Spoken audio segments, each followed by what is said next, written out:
Hello everyone and welcome back to the channel. For today's video, I am going to teach you on how you can remove a user from a channel in Slack. So, without further ado, let's begin. First, open your web browser and go to app.slack.com. Once you open Slack, log in to your Slack account. And once logged in, you should see this on your main dashboard.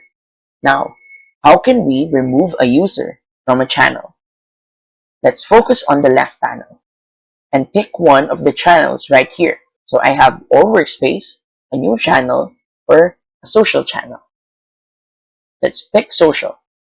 From here, we're going to go to the top left of this conversation or of this channel right here to get the channel details. So click on that, and then you should see on the top panel members right here.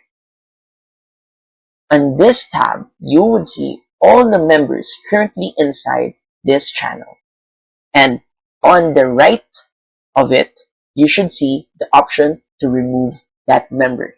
So simply click on that to remove that person or user from this channel. And that's it.